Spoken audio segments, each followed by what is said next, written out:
Didn't hit anything outside of, I think, 10 feet. But putt sets to go into it's hard winds to read. Florida wakes slowly.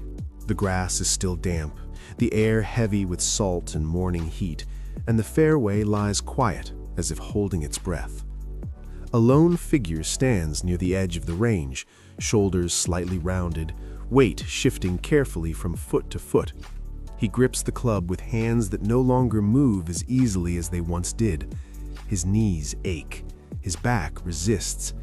He exhales, steadies himself, and swings.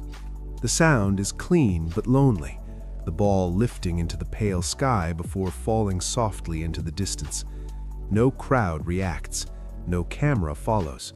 There is only the echo of contact and the breathing of a man who refuses to stop. That man is Vijay Singh. He is 62 years old, and this is what remains when the noise is gone. There was a time when the world moved at his pace, when leaderboards bent to his name, when his presence alone unsettled opponents. Vijay Singh did not arrive in golf as a prodigy shaped by privilege or tradition. He came from Fiji, from heat and rust and salt air, from a place rarely mentioned in the same breath as Augusta or St. Andrews. He came from the edges of the sport, not its center. And yet, through relentless discipline and a will that bordered on obsession, he forced his way in. 3 major championships, 34 PGA Tour wins, world number 1. A Hall of Fame career that statistics alone cannot fully explain. For years, he was not just competing, he was enduring, proving, surviving. Long before the trophies and rankings, Vijay was a quiet boy growing up near the coast of Fiji, where the ocean set the rhythm of life and opportunity was limited by geography and class. His home was modest. The air smelled of metal and oil, salt and sweat. His father worked as a mechanic and part-time golf coach, a stern man shaped by labor and restraint. Praise was rare, expectations were not. In that household, words were economical, and affection was expressed through instruction rather than reassurance. Vijay learned early that approval, if it ever came, would have to be earned. Golf was not meant for boys like him. The courses belonged to tourists and wealthy locals, men in clean shirts and polished shoes. Vijay watched from the edges, barefoot, holding clubs fashioned from scraps, hitting whatever he could find: stones, coconuts, battered balls scavenged from rough grass after dark. He practiced on sand and dirt, learning control without comfort, precision without forgiveness. When he was chased away, he returned later. When he was mocked, he stayed silent. Silence became his shield. Work became his language. He understood something most children never have to learn so young. Talent alone would not be enough. If he wanted a place in that world, he would have to outwork everyone in it. That belief never left him. It hardened into routine, then into identity. Even as a teenager, he practiced longer than others, not because he loved repetition, but because he feared being overlooked. Fear became fuel. Discipline became survival. When he began competing internationally, he carried that intensity with him. But the professional world was not gentle. In 1985, during a tournament in Indonesia, everything unraveled. An accusation surfaced regarding his scorecard. The details were murky. The judgment was swift. He was labeled a cheater and banned from the Asian Tour. There was no careful inquiry, no meaningful defense, just a decision that closed doors overnight.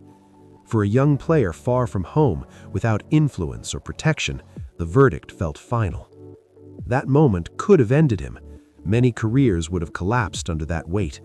Instead, Vijay disappeared into obscurity and kept working. He taught golf at resorts. He practiced alone. He carried the stain of accusation without the luxury of resolution. Those years were quiet and humiliating, filled with doubt and isolation. But they also stripped away illusion.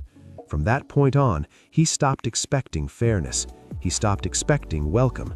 He played because he had nothing else. Golf was no longer a dream. It was the only place he still existed as himself. When he eventually clawed his way back through smaller tours and into Europe, he did so without fanfare. No one was waiting for him. No one cared. He traveled cheaply, practiced obsessively, and slowly rebuilt credibility the only way he knew how, by posting scores that could not be ignored. His work ethic became legendary. While others rested, he trained. While others celebrated, he returned to the range. He was not chasing admiration, he was chasing security, a fragile sense that the ground beneath him might not collapse again. By the time he reached the PGA Tour, he was already older than most rising stars and far less visible, but he was ready in a way few others were. His game was steady, controlled, relentless. In 1998, when he won his first major championship, it felt less like a breakthrough and more like a confirmation. 2 years later, when he won the Masters at Augusta, the symbolism was unavoidable. A man from Fiji, once abandoned and dismissed, now stood atop the most exclusive stage in golf. He accepted the green jacket without theatrics, his expression restrained, almost guarded. Triumph for him was never loud, it was heavy. In 2004, he reached the summit. Vijay Singh became the #1 golfer in the world, surpassing Tiger Woods in an era defined by Tiger's dominance. It was an extraordinary achievement, one that should have rewritten perceptions and secured his place in the sport's emotional center. Instead, it reinforced his isolation. He was respected but not embraced, celebrated but not quite loved. He heard the whispers, he read the subtext. He understood that excellence had earned him tolerance, not belonging. The media often described him as cold, robotic, emotionless. What they mistook for detachment was protection. He had learned too early what exposure could cost. Emotion invited judgment. Silence offered control. He kept to himself, traveled alone, trained alone. While others formed friendships and narratives, he stayed focused on the work. It wasn't loneliness he sought, it was safety. But safety never lasts forever. As the years passed, his body began to collect payment. Knee surgeries, back problems, pain that settled deep and refused to leave. Still he practiced, still he competed.